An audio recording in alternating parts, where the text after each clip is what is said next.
Matamgi Manipuri Wari channel asibu tabiriba khwai pumnamakpu taramna opoga loinana ikoknona khurumjari masi muk taminarasi Nungshiba-dagi Nungshibi-da Anisuba tangka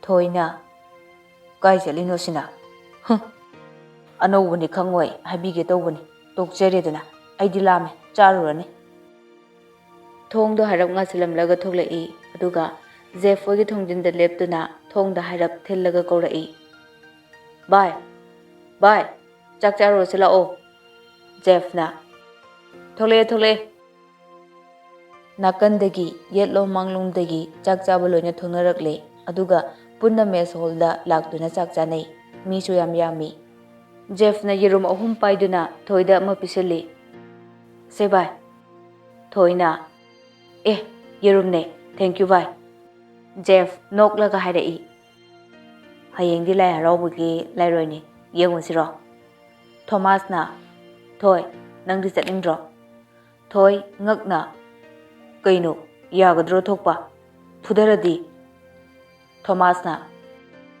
kaido phudoinu angang musa boarding da leba natte duna koisha thoina as aidi tallida amuk chai chani ba Jeff na phuroi da bai kaido bai phudoinu fajana dum haineraga chatla loire mi loine haineraga chatpane ado pung mapali mamangdadi adum chatpa yabane asengba adudi yam nungabe wani ne aina nange wani mapanga thoktuna leirise Thomas na adudi hayengdo lairo yenglurasiko thoina okay asumna ahumdu nakna tinaba horai chaba thakpa loiraga magi kada changnarakle Jeff na good night bye thoina good night thoina chak toktuna kada changlakpadasu thanil do leramdre thanil leramdabaduda thoina wakhalda khalli kaida mu chatlino sibo angaw boine hek tawrdanaba thongche thingjilaga tum leini ko aini ngasi karaktanaba thoi thongdo hairap ngasilaga lairik ama lokthokuna paduna lei mapandana thanin phonda mi khatari noina pamise kaino ha kaigino aduk yamna khatlidubo nasa se nupi ne haba kawrabro noibo ha nupi duna adudi akhoi tagi wada accept tawbirodana thaninna hey chakhotta bisa aina college songlisi gi maramse karigino khangbra noi ha gyam taw adugumba photo do yam thuna kakho tukachai ko is ekoi sungka heka oi kedobugi kaktoino nupa nubo du pongli du karigino ba ha nupi ni nungse hairaga aduk yamna pongni du karigino ba aina nungside kanglaba noina phane yamna honarabasune aina yadong nate thamo yare asi hairaga line du phat kakthatli aduga thanil fifi kamduna lei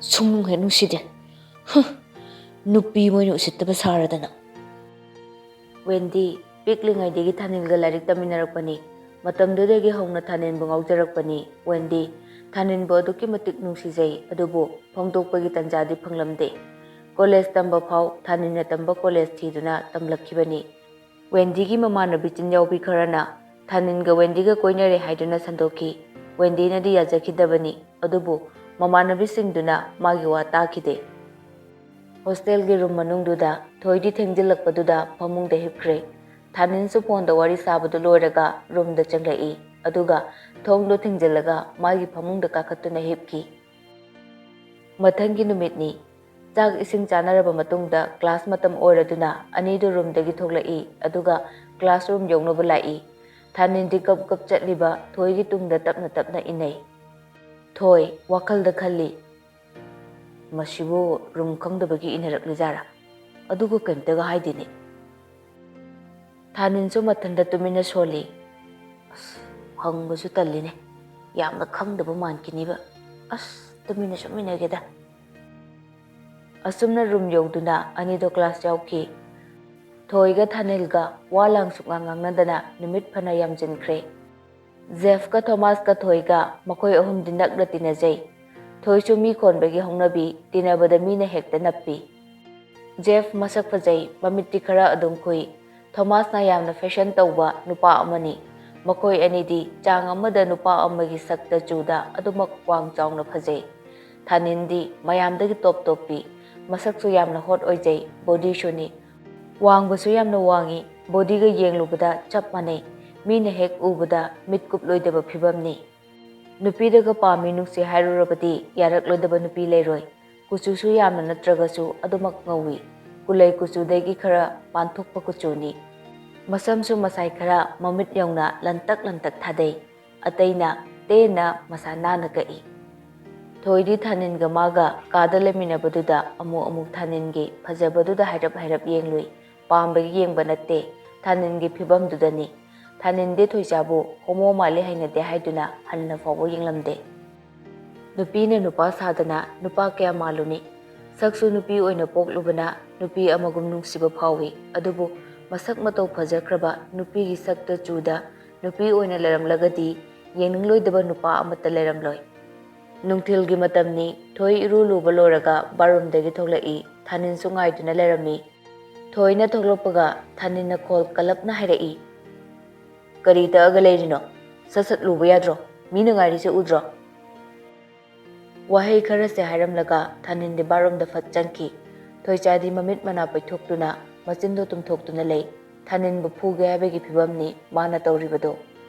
Thanin na barum manungdagi amuksu tingkhatana laurai. Oi, nangi na pot na say singse loksalu lo. Thoi barum da fat changlai. Thanin makutna machida kitang khak pairaga asangba apapa banded tu thangkatlaga hairai. Silu shalamba yadro. Asiyaraga banded tu laktana langthurai. Thoi su sat khungkatlaga thoglai aduga sor sangna hontoi. Thanin barum gi thongdo gam launa thingjinki. Barum manungda thanin wakhalda khanjai. Karino hujikiduna. Thoi su somda mapi maro loisinna machinda tapna soli. Hush, siramnida. Tanjaduda thoigi phone do ring lai. Yenglubada mama Purnima orambaduda sat paikhatli. Mama Purnima na. Thoi, nangbu kamdaurige. Kaidoramnino nangbo. Irujaba loida ngarida mama. Yamna nungaina laiye aidi. Oo, ngausinanu ko. Iru lubado jaksina luko nupa ngaktani leirido. As mama bathroom dani kasu tawroye. Hoine awar apa leirasune nangi antida dum hayu ko. As sono chubidro. Haima kaino ne mi takini ne kaidorage mi yamna phabani. Yamna phare yam chine phare. Sel yamna pame. Aigi kasidane mi amasune laaline. Ay yamna talajane. Thoigi room da atopa mi amasu leire habaduda Purnima pakhatna hairai. Ha, karino harisibo. Thoi, nang laoba. Mama ne lefam chaphamga amata khangdreda. As, yani sum leigi mama. Makok chakko nupani kamta tawroyi. Thamage mama. Karino makok chakko nupani hairibo. O makok to nat nan thokpa mi ne haiba. Aiga leminarise. Tanja sana bathroom dagi thongdu phat hangdorai. Thoi su wa nganglambadu chap lepi aduga thanin da yengi. Thanin su thoi da yengi aduga set liba towel do hairap semlaga bathroom dagi thoglai. Thoi thanin gi phibam do ubada hainadaba phauraduna kadu dagi mapanda prapap thokki. Thanin kadu do murum solaga lehawi. Angobro kaino aide haina roidorida. Aibu kokcha ikaina ba tak taina phudattana ba ngasi. Masa sole ne kam tawbida sidane.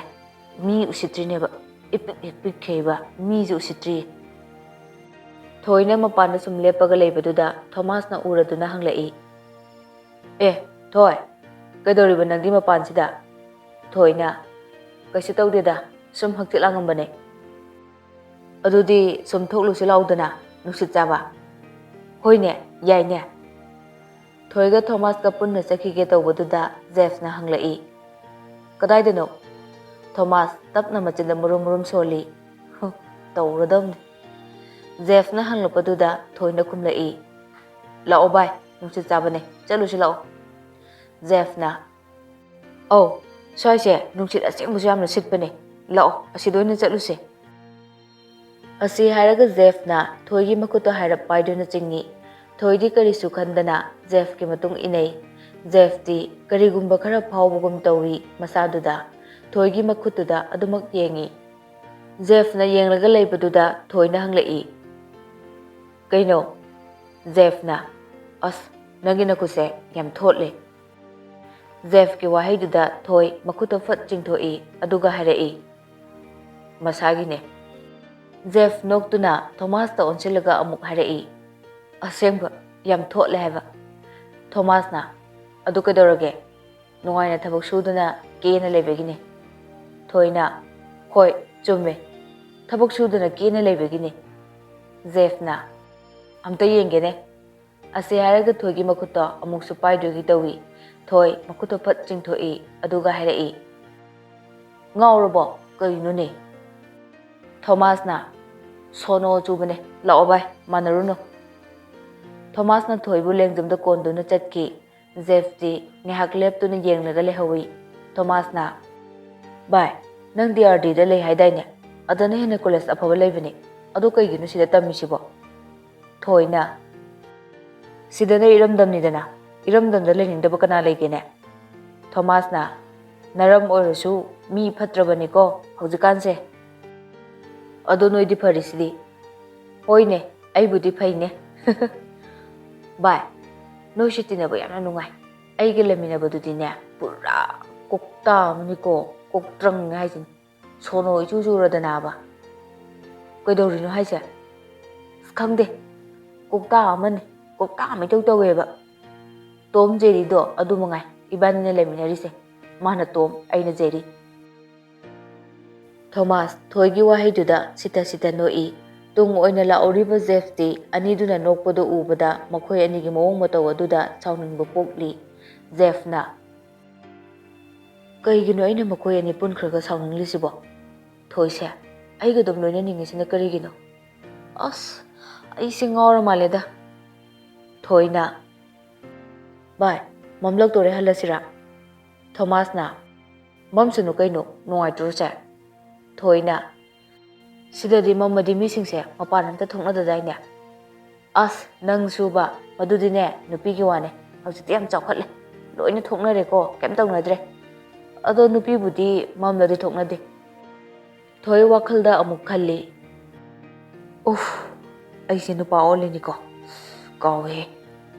Zef suselaga tanarei. Thomas de sumjatlambadagi lambi gi matai waida jangsinki. Thoina kaidano Thomas karisu khandana khumlai. Wanda toroke. Thoina us Thoi su leithoklaga lei. Ani dugi leinariba jaga dudi yamna nai. Thomas na aswaise aigi wan to fomne. Miss umta laoi aswaise. Thoina toilet ta changba yadro. Toilet yok fau khangadro haise. Zef na kayam sangna chatkidoino. Thoina Thomas hallase agi khongse sithareba. Thomas na kainu chatangairi kaigi sithaino. Thoina aidi kitang sangna chatladi yam sidagale hallase. Thomas na ayingbigese sida pamo. Ukha aduda thariba ugi phamnaba aduda thoibu phamalli. Thoina yarani adum hallase thengeba. Thomas na namdana khongrau asangbagi matondo thekatli. Thoina uroi mi bai manungda chikpaneba. Thomas na thoigi khongdo hairap pairubaduda karigumba khara phawbugum tawi. Khongdu su nupaga yamna khenare piktak tongna ngorok ngongna bubup lawi. Thomas ngahak khongdo paina mangduna lei. Thoi makhongdo fat lokthoklaga hairai. Yarani halaslao. Asi haraga thoi mangthaduna chatkre. Zef ti Thomas na phibam hongdana phamduna leibudu ubada wakhal khalai. Asina mo aidongna torajala. Wakhal asi khanna Thomas ta hairai. Lao amase ayokre. Zef thoibu tanarai aduga thoida hairai. Thoi get wang muda ice cream yombane charusiro yamna saeba. Thoina yarani charagumse. Thomasti tapna tapna maningda chatli aduga thoiga Jeffskana nok noktana wari sabadu yengdaga wakalda asumna khalli natte magi sibu sabada nupi uina saraklaga loramdai nupa onki bazalane hoida nupi khara manjaba haibadune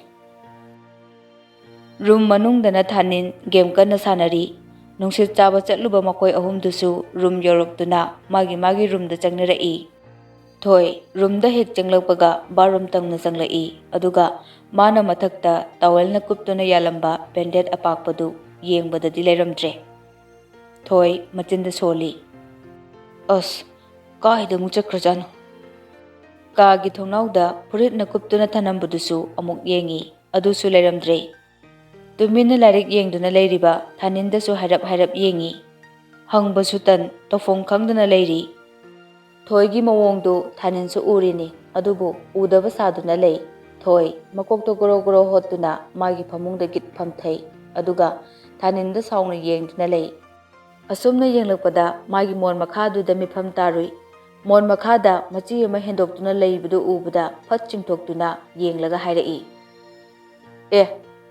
kanana tawribaside achopase mon makhasida thanin karimta khumde tumina adumak lei thoidi I kabana dilore adubu khatnarurabadi mangonda mangjaba matang oibana wa makhata de thoi beded ani do paisilaga phuk hagotli aduga barum da changlaga magi sauning badu thongdu da oina tainare barum ge thongdu makhol thokpo makai thingjali handakti thanin yengkhalai aduga murum soli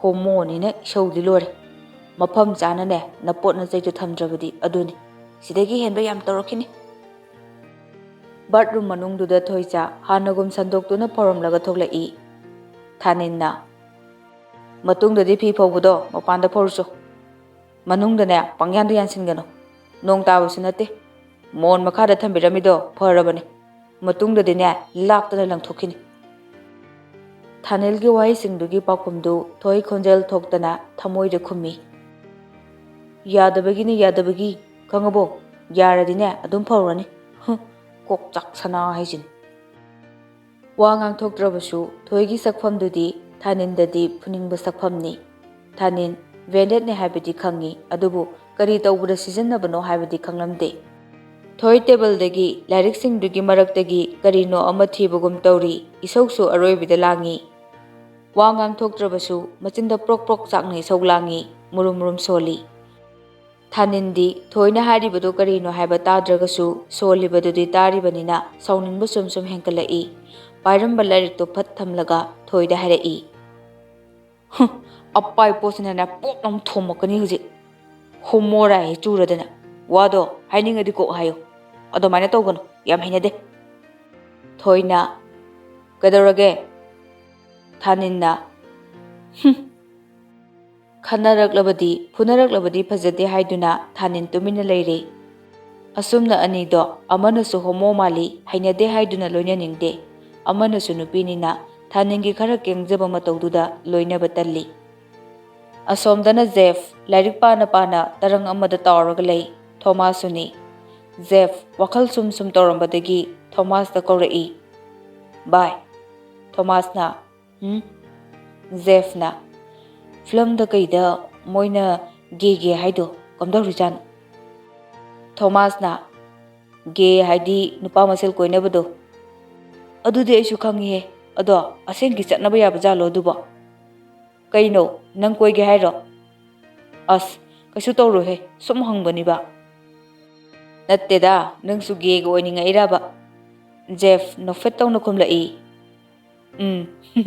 sum khalai ba Thomas paramliba lyric to fat khumjilaga aduga Jeff ta yenglaga harai ge gi mondrang sanari ro nangbo taningdi ko era nangi do mawong amani ko as oining oisisan Thomas na as ngai ko ne akhoi ni se lai go nara jalo aisu ge oiningbra kaino ma tawri haidokpodadi yam tukachai ko sum wari gi wanida Jeff na o yam paktre oi horo nang adum oi horo aidi oiro Thomas na ꯀꯣꯛꯇ꯭ꯔꯪꯁꯤꯗꯤ ꯑꯁꯨꯝꯅ ꯑꯅꯤꯗꯨꯁꯨ ꯊꯣꯏꯗ ꯋꯥꯈꯜ ꯑꯃꯃꯝ ꯂꯥꯛꯄꯒꯨꯝ ꯇꯧꯔꯝꯃꯤ꯫ ꯖꯦꯞꯁꯀ ꯅꯛꯁꯤꯟꯅꯈ꯭ꯔꯕꯁꯨ ꯊꯣꯃꯥꯁꯅ ꯅꯨꯡꯉꯥꯏꯔꯝꯗꯦ, ꯊꯣꯃꯥꯁꯀ ꯅꯛꯁꯤꯟꯅꯔꯕꯁꯨ ꯖꯦꯞꯁꯅ ꯅꯨꯡꯉꯥꯏꯔꯝꯗꯦ꯫ ꯊꯥꯅꯤꯟꯗꯤ ꯁꯪꯁꯥꯔ ꯑꯃꯗꯅꯤ, ꯊꯣꯏꯗ ꯍꯟꯅ ꯌꯦꯡꯅꯤꯡꯕ ꯄꯣꯛꯇꯦ꯫ ꯅꯣꯡꯃ ꯅꯨꯡꯊꯤꯜꯒꯤ ꯃꯇꯝꯅꯤ, ꯃꯤ ꯑꯌꯥꯝꯕ ꯃꯥꯒꯤ ꯊꯣꯛꯄ ꯇꯧꯅꯔꯤ꯫ ꯖꯦꯐꯀ ꯊꯣꯃꯥꯁꯀꯁꯨ ꯀ꯭ꯂꯥꯁ ꯌꯥꯎꯔꯨꯕꯗꯒꯤ ꯍꯜꯂꯛꯇ ꯉꯥꯏꯔꯤ꯫ ꯐꯤ ꯍꯣꯡꯂꯤꯉꯩꯗ ꯊꯣꯡꯗꯣ ꯐꯠ ꯊꯤꯜꯂꯛꯏ꯫ ꯑꯅꯤꯗꯨꯅ ꯌꯦꯡꯊꯣꯛꯄꯗ ꯕꯨꯂꯥꯉꯧ ꯂꯦꯞꯇꯨꯅ ꯁꯣꯔ ꯐꯤ ꯀꯥꯝꯂꯒ ꯂꯩꯔꯝꯃꯤ꯫ ꯖꯦꯐꯅ "ꯁꯦꯅꯦꯔ ꯕꯨꯂꯥꯉꯧ"꯫ ꯊꯣꯃꯥꯁꯅ "ꯕ꯭ꯔꯣ, ꯀꯩ ꯂꯩꯔꯒꯦ?" ꯕꯨꯂꯥꯉꯧ ꯁꯣꯔꯗꯣ ꯀꯟꯅ ꯍꯣꯜꯂꯤ, ꯑꯗꯨꯒ ꯊꯪꯅꯕ ꯀꯥꯔꯣꯝꯗ ꯃꯈꯨꯠꯇꯣ ꯊꯤꯜꯂꯒ ꯍꯥꯏꯔꯛꯏ, "ꯑꯁꯣꯝꯔꯣꯝꯗ ꯂꯩꯕꯗꯣ." ꯖꯦꯐꯀ ꯊꯣꯃꯥꯁꯀ ꯑꯃꯅ ꯑꯃꯗ ꯍꯥꯏꯔꯞ ꯌꯦꯡꯅꯩ꯫ ꯊꯣꯃꯥꯁꯅ "ꯀꯔꯝꯕꯅꯣ ꯕ꯭ꯔꯣ?" "ꯑꯁ, ꯅꯨꯄꯤ ꯌꯥꯝꯅ ꯃꯥꯟꯕ, ꯃꯁꯛ ꯌꯥꯝꯅ ꯐꯖꯕꯗꯣ, ꯅꯨꯡꯁꯤꯕꯗꯣ." ꯖꯦꯐꯅ "ꯍꯣꯏ ꯈꯪꯉꯦ, ꯀꯩꯗꯧꯔꯒꯦ ꯑꯗꯣ?" "ꯃꯥꯗꯣ ꯑꯩꯗꯤ ꯅꯍꯥꯟꯗꯒꯤ ꯂꯨꯝꯃꯤꯕꯅꯦ, ꯅꯨꯄꯤꯔ ꯅꯨꯄꯥꯔꯥꯅ꯫ ꯀꯗꯣꯝꯗ ꯂꯩꯕꯅꯣ ꯌꯦꯡꯒꯦꯅ ꯇꯧꯔꯒ ꯍꯦꯛꯇ ꯃꯥꯡꯈꯤꯕ꯫ ꯉꯁꯤꯗꯤ ꯇꯥꯟꯅꯔꯛꯄꯅꯦ, ꯅꯣꯏꯒꯤ ꯀꯥꯁꯤꯒ ꯊꯪꯅꯔꯝꯃꯦ." "ꯀꯥꯏꯗꯩꯅꯣ ꯁꯤꯕꯣ?" ꯊꯣꯃꯥꯁꯅ "ꯗꯤꯌꯥꯔꯗꯒꯤꯅꯦ ꯍꯥꯏꯕꯅꯦ, ꯀꯩꯗꯧꯔꯒꯦ ꯕ꯭ꯔꯣ?" ꯕꯨꯂꯥꯉꯧ ꯅꯣꯛꯐꯦꯠ ꯇꯧꯅ ꯈꯨꯝꯂꯛꯏ, "ꯀꯩꯁꯨ ꯇꯧꯗꯦꯗ, ꯁꯛꯇꯣ ꯐꯖꯕ꯫ ꯑꯩ ꯊꯣꯛꯈꯤꯒꯦ." ꯑꯅꯤꯗꯨ ꯕꯨꯂꯥꯉꯧꯒꯤ ꯃꯑꯣꯡꯗꯨꯗ ꯉꯛꯅ ꯌꯦꯡꯂꯒ ꯂꯩꯍꯧꯏ꯫ ꯊꯣꯃꯥꯁꯅ "ꯍꯦꯔꯥ, ꯃꯤ ꯎꯁꯤꯠꯇꯕ." ꯖꯦꯐꯅ "ꯅꯃꯥꯏ ꯃꯠ! ꯑꯩꯕꯨ ꯌꯨꯝꯗ ꯊꯤꯟꯕꯤꯔꯣ, ꯌꯨꯝꯗꯅꯦ ꯏꯪꯅ ꯆꯤꯛꯅ ꯂꯩꯖꯔꯨꯔꯒꯦ." ꯕꯁꯟꯅ "ꯀꯔꯤꯒꯤꯅꯣ ꯅꯪꯅ ꯄꯨꯛꯅꯤꯡ ꯑꯗꯨꯛ ꯌꯥꯝꯅ ꯁꯣꯟꯊꯔꯤꯗꯨꯕꯣ? ꯑꯩꯅ ꯅꯪꯒꯤꯗꯃꯛ ꯁꯤꯗ꯭ꯔꯤ ꯐꯥꯎꯕ ꯂꯦꯞꯀꯅꯤ꯫ ꯑꯩꯒꯤ ꯃꯃꯥ ꯂꯩꯖꯗ꯭ꯔꯕ ꯏꯆꯥ ꯑꯁꯤꯕꯨ ꯅꯪꯅ ꯃꯃꯥ ꯁꯛꯅ ꯂꯥꯛꯀꯣꯟꯕꯤꯌꯨ꯫ ꯃꯤꯌꯥꯝꯒꯤ ꯃꯤꯅꯣꯛꯁꯦ ꯑꯩ ꯇꯥꯕ ꯉꯝꯗ꯭ꯔꯤ꯫ ꯃꯤꯅ ꯅꯪ ꯑꯩꯒꯤ ꯄꯨꯟꯁꯤ ꯁꯦꯝꯒꯗꯕ ꯅꯠꯇꯦ, ꯅꯪ ꯑꯩꯅ ꯌꯥꯅꯔꯒ ꯂꯣꯏꯔꯦ꯫ ꯌꯦꯡꯉꯨ, ꯅꯪꯒꯤ ꯄꯤꯛꯂꯤꯕ ꯅꯆꯥ ꯑꯁꯤꯅ ꯃꯄꯥ ꯊꯤꯔꯛꯂꯕꯗꯤ ꯃꯄꯥꯒꯤ ꯑꯋꯥꯠꯄꯗꯣ ꯅꯪꯅ ꯃꯦꯟꯈꯠꯄ ꯉꯝꯒꯗ꯭ꯔꯥ? ꯌꯦꯡꯉꯨ, ꯑꯩꯒꯤ ꯏꯆꯥ ꯑꯁꯤꯒꯤꯁꯨ ꯃꯃꯥ ꯋꯥꯠꯂꯤꯕꯅꯤ." ꯂꯦꯝꯕꯤ ꯌꯥꯝꯅ ꯅꯪꯕ ꯏꯃꯨꯡꯒꯤ ꯅꯨꯄꯤꯅꯤ꯫ ꯃꯄꯨꯔꯣꯏꯕꯁꯨ ꯑꯄꯤꯛꯄ ꯃꯆꯥ ꯍꯨꯟꯗꯣꯛꯂꯝꯗꯨꯅ ꯂꯩꯈꯤꯗ꯭ꯔꯦ꯫ ꯕꯁꯟꯁꯨꯅꯤ, ꯅꯨꯄꯤ ꯂꯩꯈꯤꯗ꯭ꯔꯦ꯫ ꯂꯦꯝꯕꯤ ꯄꯤꯛꯂꯤꯕ ꯊꯥꯅꯤꯟꯕꯨ ꯄꯨꯗꯨꯅ ꯕꯁꯟꯒꯤ ꯃꯅꯥꯛꯇ ꯂꯩꯔꯛꯈꯤ꯫ ꯉꯥꯟꯕꯁꯨ ꯄꯣꯛꯆꯕ ꯃꯆꯥ ꯑꯃꯒꯨꯝ ꯂꯣꯏꯅꯖꯩ꯫ ꯑꯗꯨꯕꯨ ꯉꯥꯟꯕꯗꯤ ꯒ꯭ꯌꯥꯟ ꯈꯔ ꯇꯥꯔꯕ ꯃꯇꯝꯅꯤꯅ ꯃꯄꯥꯅ ꯑꯇꯣꯞꯄ ꯅꯨꯄꯤ ꯑꯃ ꯄꯣꯔꯛꯄꯒꯤꯗꯃꯛ ꯃꯄꯥꯕꯨ ꯋꯥꯔꯧꯖꯩ꯫ ꯑꯗꯨꯒꯤꯁꯨ ꯃꯊꯛꯇ ꯄꯤꯛꯂꯤꯕ ꯀꯔꯤꯁꯨ ꯈꯪꯖꯗ꯭ꯔꯤꯕ ꯊꯥꯅꯤꯟꯅ ꯃꯄꯥꯅ ꯅꯨꯡꯁꯤ ꯃꯤꯠꯌꯦꯡ ꯌꯦꯡꯈꯤꯕꯗꯨꯁꯨ ꯎꯔꯒ ꯀꯂꯛ ꯈꯝꯕꯟꯕ, ꯅꯨꯡꯉꯥꯏꯇꯕꯁꯨ ꯄꯣꯛꯈꯤ꯫ ꯕꯁꯟꯒꯤ ꯃꯃꯥ ꯏꯕꯦꯝꯃꯜ ꯃꯃꯧ ꯅꯨꯄꯤ ꯑꯍꯟꯕꯨ ꯅꯨꯡꯁꯤꯅ ꯇꯧꯖꯈꯤꯕꯅꯤ, ꯑꯗꯨꯕꯨ ꯂꯥꯏꯕꯛ ꯊꯤꯕꯗꯒꯤ ꯇꯥꯏꯕꯪ ꯑꯁꯤ ꯊꯥꯗꯣꯛꯈ꯭ꯔꯦ꯫ ꯑꯇꯣꯞꯄ ꯏꯅꯥꯛ ꯀꯩꯔꯥꯛ ꯈꯨꯟꯕꯤ ꯂꯩꯁꯥꯕꯤ ꯑꯃ ꯂꯧꯅꯅꯕ ꯍꯥꯏꯅ ꯁꯤꯡꯅꯕꯗ ꯕꯁꯟꯅ ꯂꯦꯝꯕꯤ ꯄꯣꯔꯛꯈꯤꯕꯗꯒꯤ ꯂꯦꯝꯕꯤꯕꯨ ꯇꯊꯤ ꯇꯧꯈꯤꯕꯅꯤ꯫ ꯑꯗꯨꯕꯨ ꯄꯨꯝꯅꯃꯛ ꯂꯦꯝꯕꯤꯅ ꯈꯥꯡꯗꯨꯅ ꯂꯥꯛꯈꯤ꯫ ꯂꯦꯝꯕꯤꯅ ꯀꯌꯥꯔꯛ ꯍꯥꯏꯖꯈꯤ, ꯊꯥꯅꯤꯜꯕꯨ ꯁꯥꯒꯩꯁꯤꯒꯤ ꯏ ꯅꯠꯇꯦ ꯍꯥꯏꯕꯗꯨꯃꯗꯤ ꯈꯪꯍꯟꯕꯤꯒꯅꯨ ꯍꯥꯏꯅ꯫ "ꯏꯕꯦꯝꯃꯜ,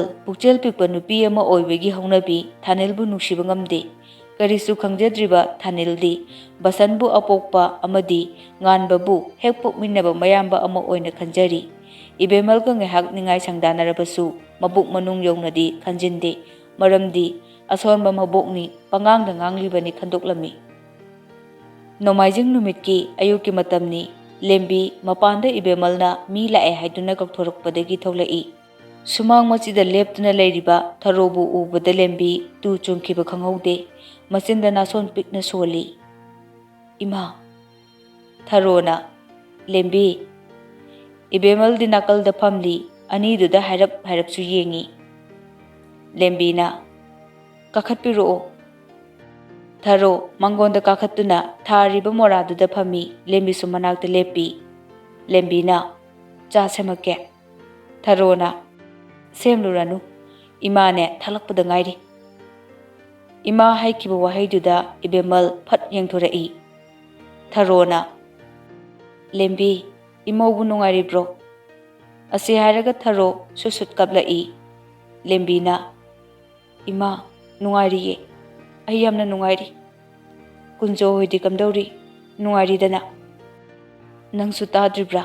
ꯅꯧꯄꯥ ꯀꯨꯟꯖꯣꯗꯣ ꯅꯨꯄꯤ ꯂꯤꯟꯗꯨꯅ ꯆꯦꯟꯗꯨꯅ ꯑꯗꯨꯃꯛ ꯄꯨꯈ꯭ꯔꯦ꯫ ꯑꯄꯤꯛꯄ ꯃꯆꯥ ꯑꯅꯤꯗꯨꯁꯨ ꯄꯨꯈꯤꯕ ꯅꯨꯃꯤꯠꯇꯨꯗꯒꯤ ngasi faubo uge phangkidre. Ha, adudi imadi kanaga leiriba? Tharo lembi gi hanagi nupa thaningina apokpa mapadugi mamani. Kunjona thaningi mapagi manau nupani. Tharo kaptuna garibu tauruni asuk kuina sahi 13 se ithanta hinglakpan. Nomatasu mama aibu thirakte. Lembi su kapi magi maral ni khalai mana yum amuk hana pandana leramlabadi asumna leminaramgani khalai. Tharona aisu sole sigadaure aroibo oine isu sanamatumdo amukta yenge haiduna laklibani. Ngasidi nangna atopa sagaigi mau oikrabasu isududi aigi icha achobagi amatta yauba manine. Ima Ibemal praprap changai aduga harai.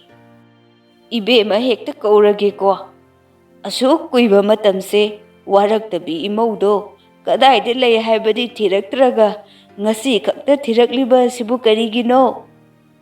Lembina Ima Tharona ai nangi namause thirakpa natte. Isaduna hundoklamba manido masak amuktang yengjage haiduna lakpane. Ibemal mi khatnaba pamjabada haikanade migi khoidok siktuna khatnaba panghauda hawi. Tharosu saungnaduna khumlaga khatnari. Lembina khamtoknaba kanna honai. Tharona Hera aibu usittaba lararabu oijarabasu mingonda amukta kaijadribane aidi. Lembina Ima yare ngasigide hallo thoibado yumda leite. Hostel da mahi tambagi laiki kona amu unaroba ima ngasigide hallo. Tharona Ibema kadaidano isuna leriba mafamdo kadaidano ai hekta chatluge. Ibemalna Hey nasududa su hairamu nangi ine haidana ai khoidine pamjadre ikai khangdaba noigi ina imungsigi isadana leibado ai khoidi pamjadre yengingdre warakpasu laude. Tharona aigi isu sanabu atukna phattaba isurane noine loinabada misang mikhai nairamgani adunane. Asumna lembina Tharoda thaningi leifam taki tawbatabu asengmu wadade haidopigano haiduna wamelai. Matang asida wari asubu tabiriba aigi marupsingdagi ngasiga oinadi kainanaba yathang laujari.